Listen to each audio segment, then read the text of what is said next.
Hello again, everyone, and welcome back to the Underground. This is the Intel update for November 10th through the 16th, 2024. So let's get right to it. Most of today we're going to spend talking about events on the East Coast or the Northeast region.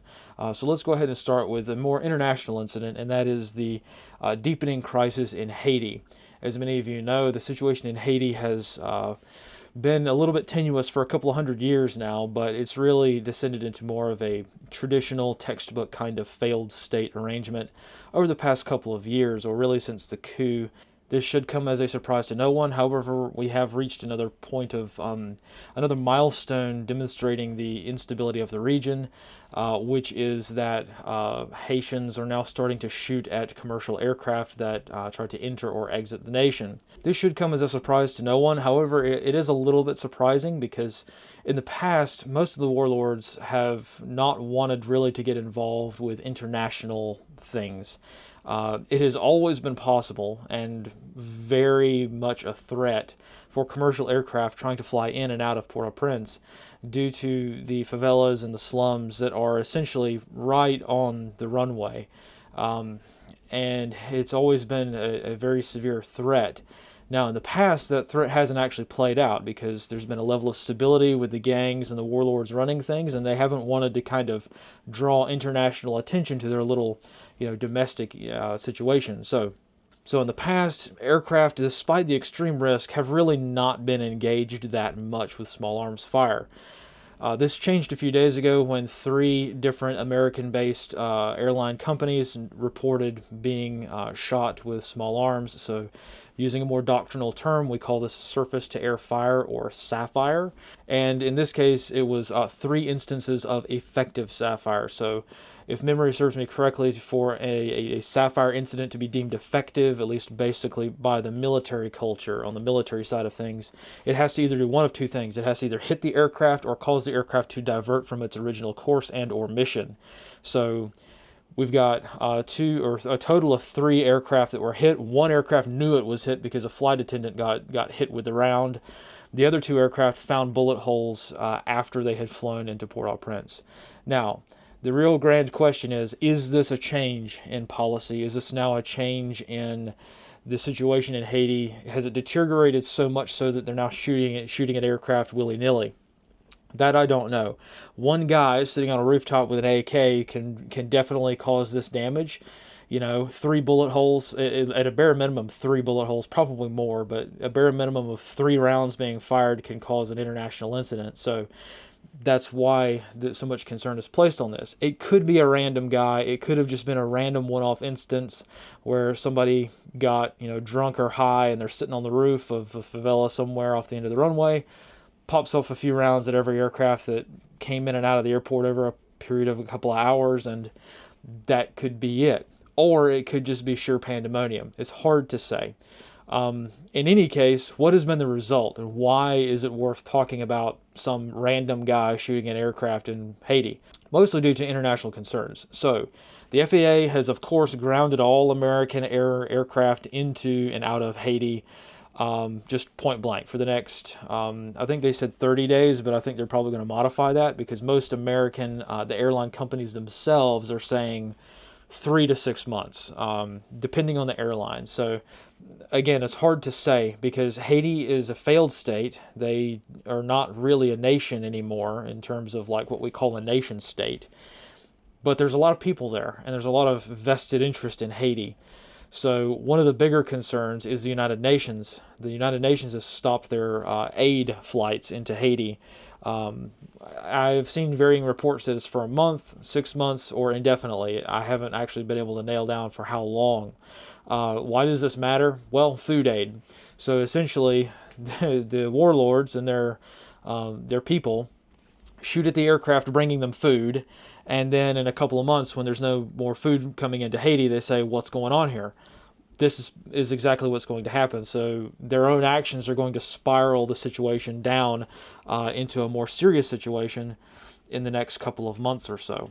Now, I know that most Americans probably do not care about what happens or goes on in Haiti because, again, there are both failed state problems and cultural problems at play with this particular conflict. However, there are still an unknown number of Americans there. There's still a U.S. diplomatic mission there.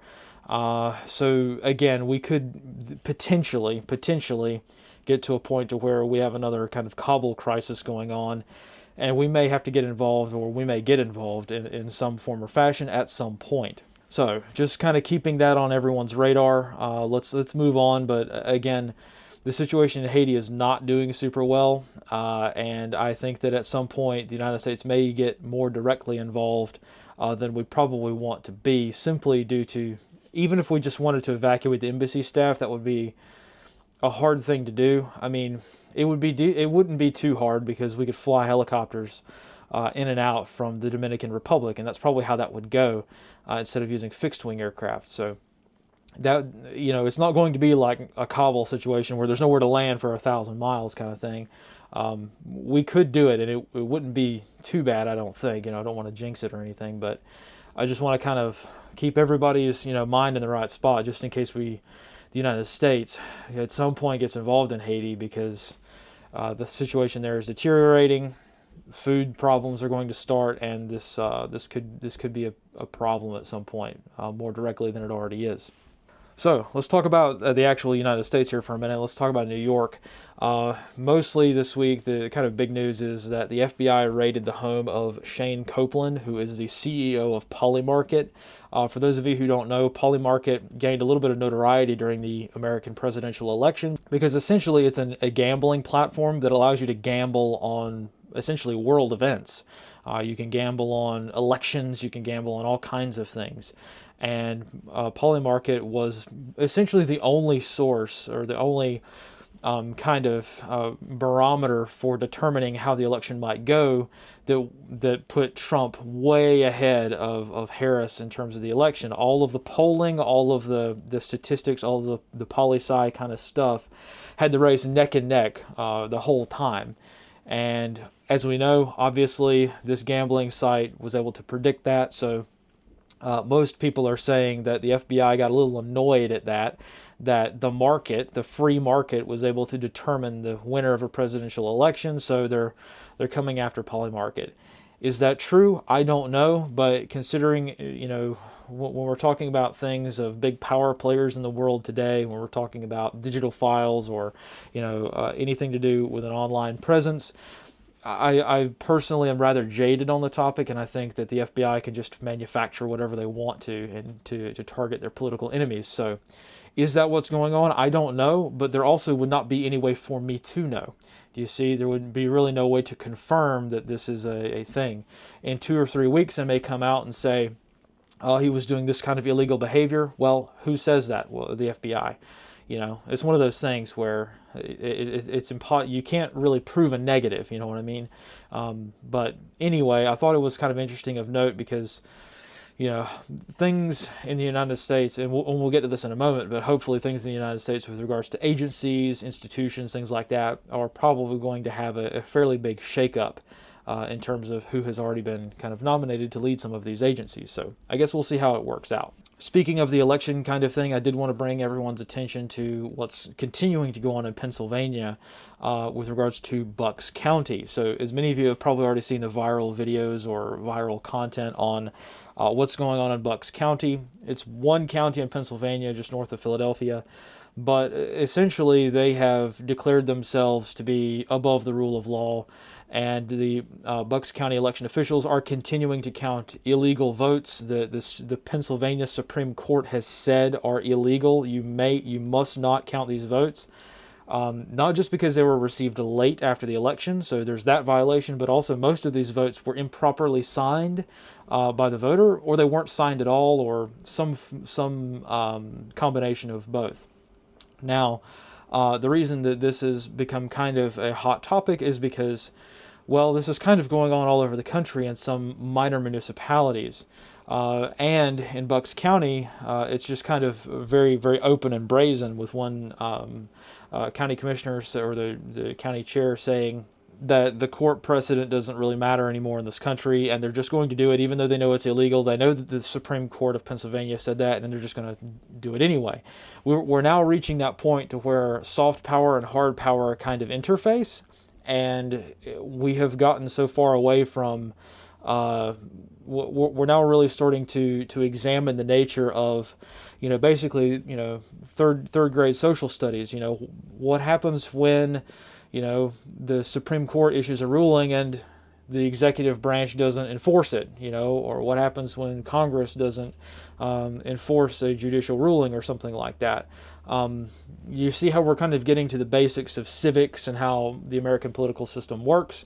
It's a very fascinating subject. I won't bore you with my thoughts on it for now, but I just wanted to point out that we're definitely seeing more brazen attempts to kind of go against court orders and try to swing the election. And in this case, in Bucks County, that county is probably going to flip in favor of Harris. I don't think it's going to flip the whole state in favor of Harris, but it does set ironically, it sets the precedent of precedents not being followed. It sets the precedent of a Supreme Court issuing a ruling to a lowly county in a state, and the county saying basically F you, no, and the Supreme Court sits there and has no way of enforcing that whatsoever. It's kind of emblematic of how our system works, but now we're starting to identify with some of these more critical elections some of the problems with our American system of governance. So that's kind of why that sort of matters and is pretty brazen, in my opinion, in terms of what people are trying to get away with. Now, moving down to Congress, a similar sort of idea is underway. A representative from North Carolina has floated the idea of a shadow cabinet or a shadow government in the United States. Now, for all my European viewers, this would be like, okay, this is not going to resonate with you guys because you guys already have this in proportional representation parliamentary systems. So for an American audience, though, this is a completely both new thing and a very forbidden thing for what we have going here. So in a lot of parliamentary systems, one of the most common things for there is to do is for a candidate within a party to say, all right, I want to be prime minister. I will be running for office. Usually campaigns in Europe are not nearly the same as in the United States. But in any case, a lot of times what will happen is a prime minister or a potential prime minister hopeful will say, hey, I want to be prime minister, and here are all of the people that I will appoint to these positions. So here's my health secretary, here's my defense minister, and so on and so forth. They have their whole cabinet laid out so that when you vote for someone, you already know who they're going to appoint into those positions. And that way it's just a seamless transfer over once a party clears things. And when you have coalition governments, when you have a party not being able to clear that hurdle of a majority, you can trade things around and make deals and things like that of what the shadow cabinet is going to be. So if you look at the UK Parliament, for instance, you have the Prime Minister and his cabinet on one side, and then seated opposite to them is the opposition leader and the shadow government. So the shadow minister has a speaking role, the shadow defense minister, the shadow health secretary, things like that. So I know that this is kind of a simplistic overview of things, but for an American audience who might not understand where this idea came from, they're not just making it up. They pulled it from parliamentary systems, I think.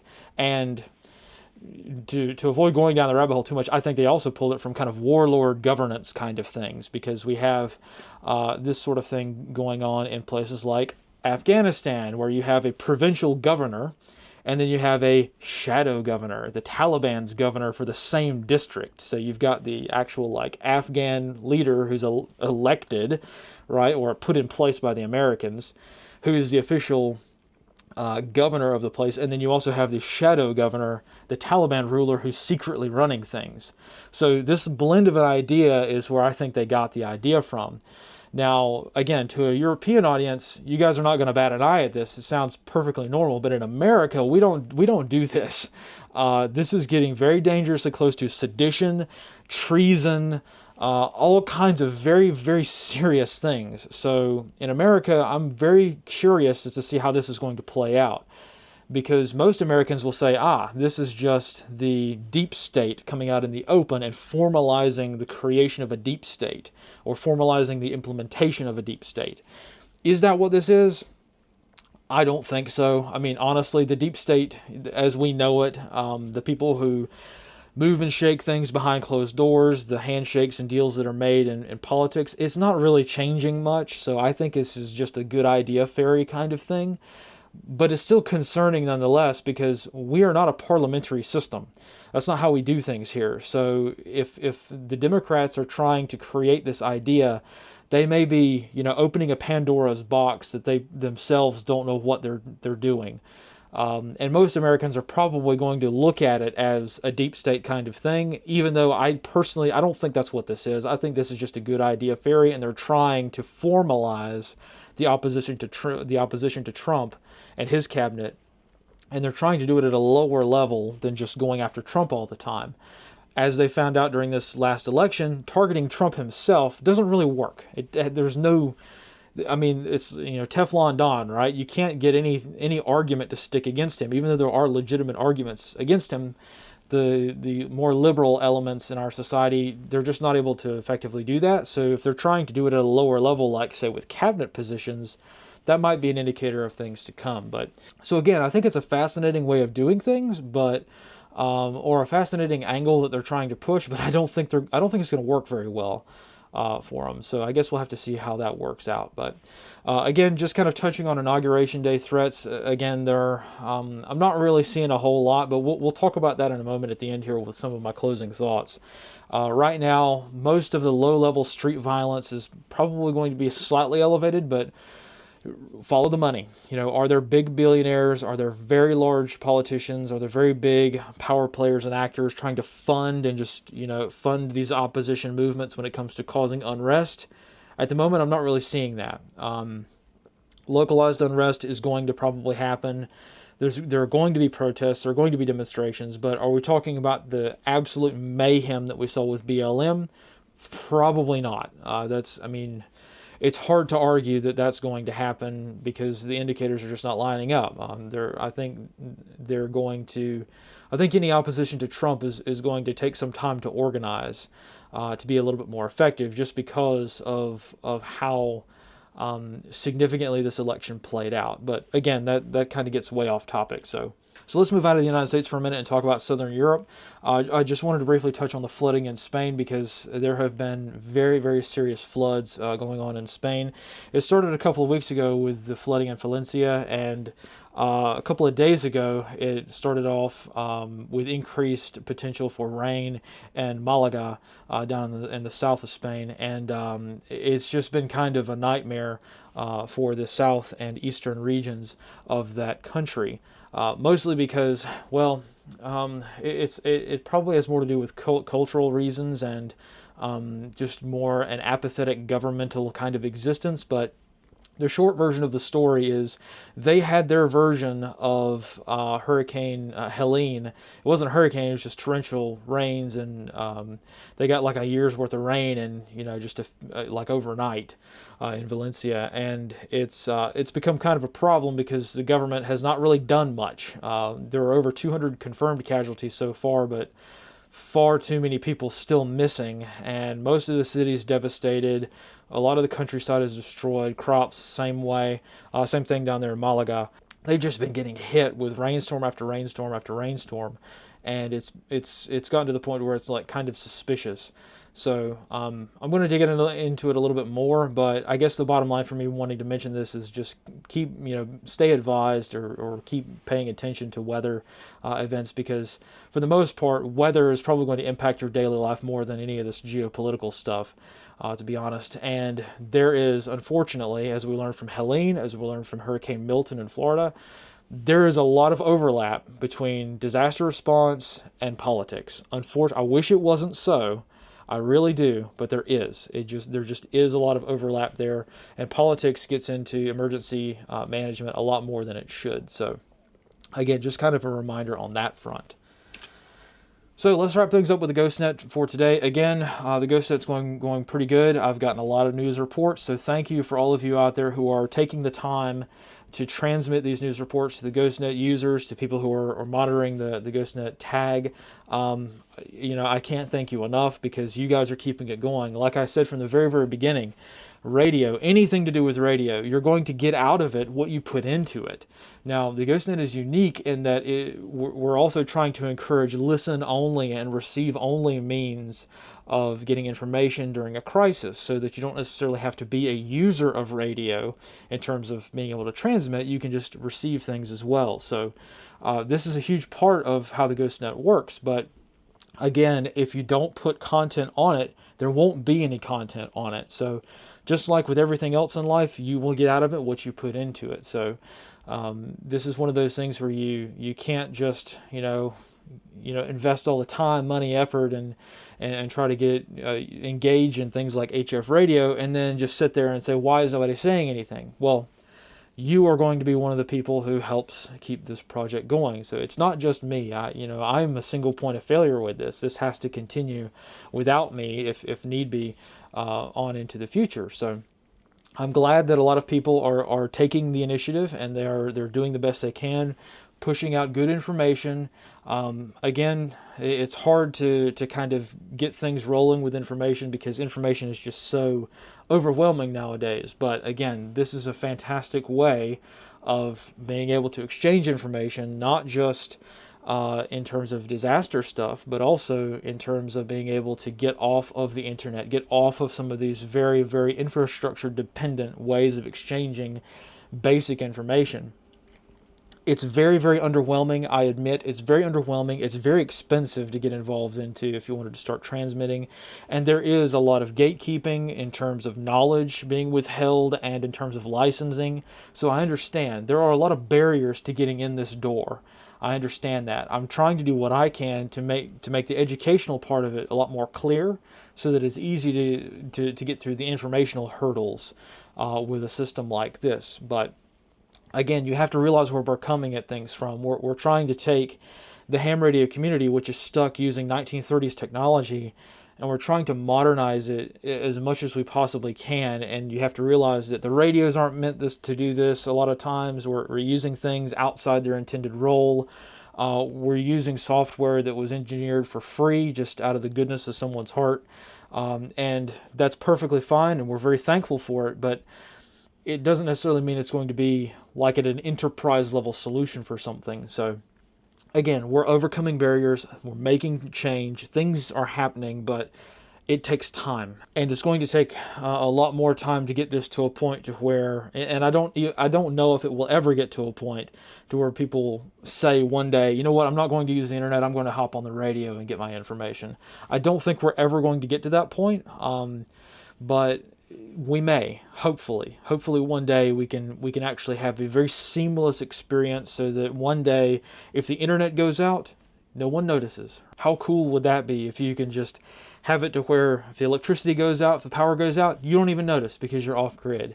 Satellites go down, the cell phone towers go down, you don't even notice because you've built an infrastructure for radio and you're able to still operate. That's the whole goal here. Will we ever get there? I don't know, but we're going to try. So I'm thankful for all of you who are engaging in the GhostNet, because you guys are making it great. Even without my direct help and guidance, which is exactly how things are supposed to go. So that's fantastic. So let me go ahead and roll up some observations and sort of reminders for things that I am thinking about moving into the future, and things that I'm kind of concerned about moving into the next few years even. So let's start with the short term. So short, medium, long. The short term is getting through this election season. Yes, the election is over, but we're not out of the woods yet. So we've still got inauguration day to make it through, and January is a long way away. It really is. So any number of things can happen between now and January, or shortly after January, in the early years of a hopefully peaceful transition, right? So we're not out of the woods yet, and that kind of highlights one of the things that I'm very, very concerned about moving forward. My main focus over the next few years is going to be preventing complacency. Now that the electoral stuff is kind of over, preventing complacency is going to be a huge thing. But again, that's more long-term thing. So medium-term stuff, geopolitics. We have got a lot of conflicts going on around the world. We've got Russia, Ukraine, we've got China, Taiwan, Israel, Iran, and the United States with Venezuela, and Central America at large. I'll just kind of put South and Central America in one big bucket for this kind of conflict sphere, right? It's not a proper way to do it, but for all intents and purposes, let's go with it. So basically, we've got a lot of people and countries around the world that are going to try to test the waters. This happens every election, no matter who gets elected. This is going to happen. Things flare up. We've got geopolitical crises popping off in nations that most people have never even heard of.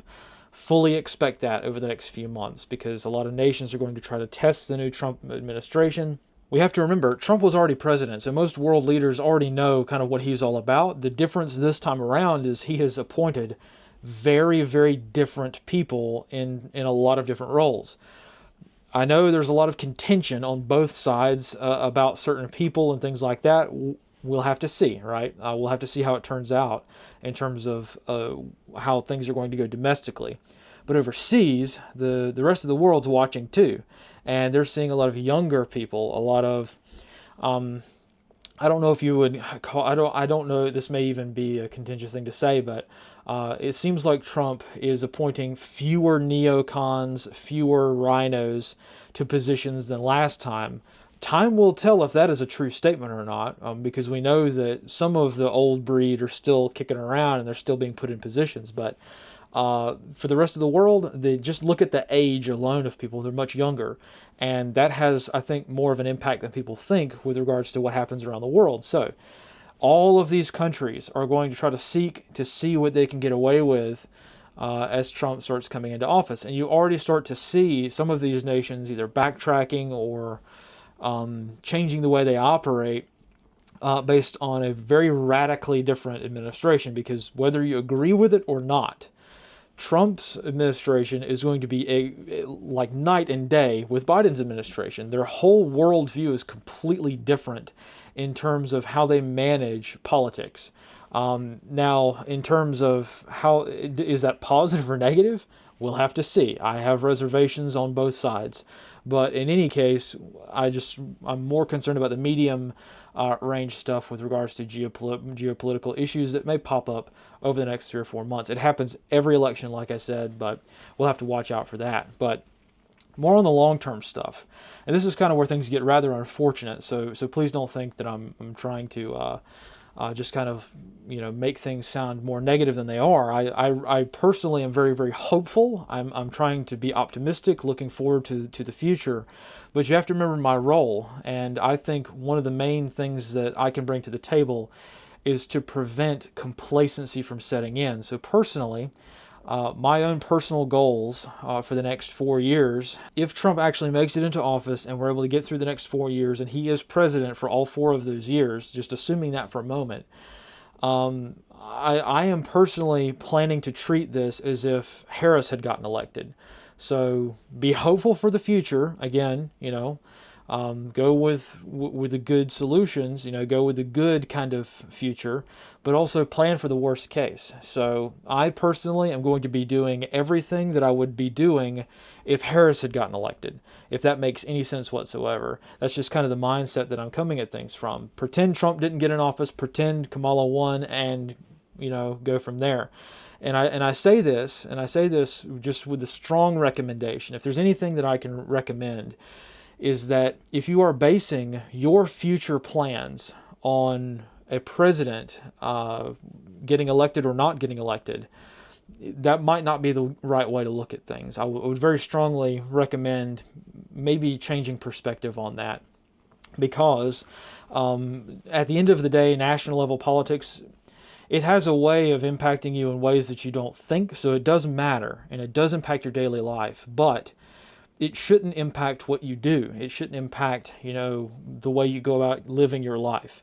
I know that's a hard thing to do, but so for the conservatives out there, that's going to be my goal for the next 4 years is to discourage complacency, do not get comfortable.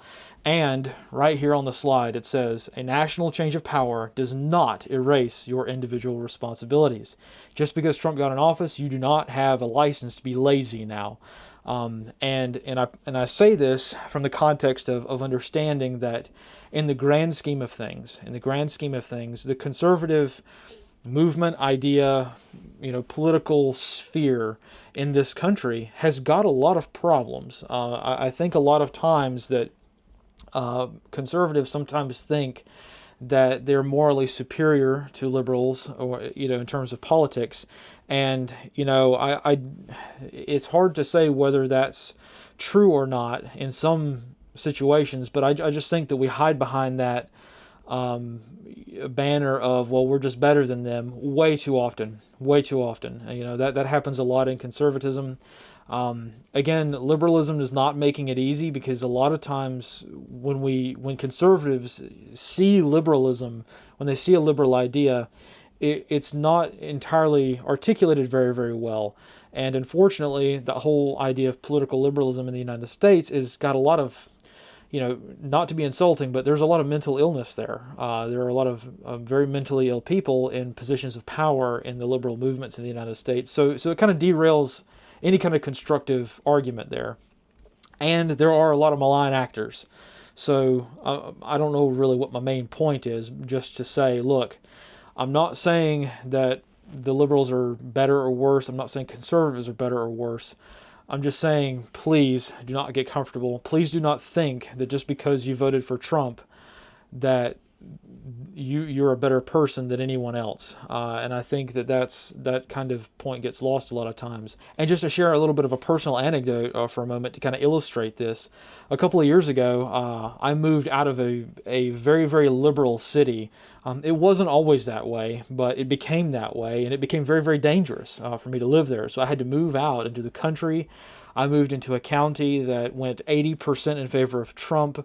It's all, demographics-wise, it's all white, it's all conservative in my local area, and I am having almost exactly the same problems as I had in the city. It's become very, very dangerous out here, but for some reason, people seem to think that a dangerous conservatism is better than a dangerous liberalism, and I'm questioning that myself. Now I could be just unlucky, sample size of one, right? So that's just my personal experience, but I'm trying to think of things in a much larger way than just my own personal experiences. And I just keep coming back to conservatism in this country either being unwilling or unable to see some of the faults and work on them. So that's going to be my goal over the next couple of years is, for the conservatives out there, let's really re-examine what do we believe in, what is a good way to run the country, what is a good way to, rebuild society from the damage of the past 4 years, and make sure that we don't fall into the same trap of moral superiority giving way to ego and vice. We certainly don't want to do that, right? And we don't want to get comfortable either.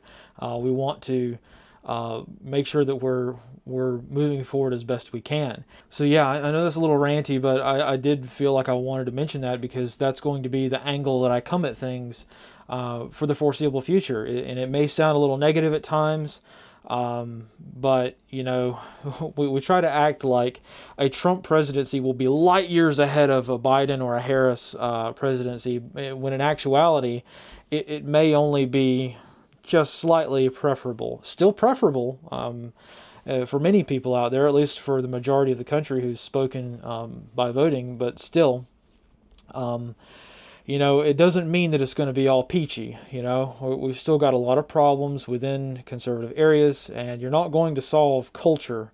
You're not going to solve cultural problems with the change of a president. You're just not. Now, maybe some ways that's possible, but let's keep the momentum of good going. Like let's keep moving forward, trying to do good things, and see what comes of it. But yeah, sorry if that's a little bit off topic for today, but I thought that might be helpful for some of you in explaining how I'm coming at things, because I think I've had a few interesting and unusual, if nothing else, experiences over the past few years, just personally, and maybe that helps help someone else shape their own perspective. I don't want to push anyone in any particular way of believing in things. I just want to get to the truth. That's my personal goal, and trying to be as accurate as we possibly can in terms of just the news stuff, but also in terms of what is the truth in society. And I think we've gotten pretty far from that. So I'm going to try to do the best I can to help remedy that. So that's pretty much all I have for today. Here are the sources as usual. A lot I didn't touch on, I know, but hopefully I can get to some of that this coming week with the wire reports. And yeah, that's pretty much all I have for today. I was planning for this to be a short one, but as you guys know, I am by no means a concise person sometimes. So yeah, hopefully that does help. But thank you guys all for your support. I really do mean that. Thank you guys for watching, and we will see you next time. And as always, fight in the shade.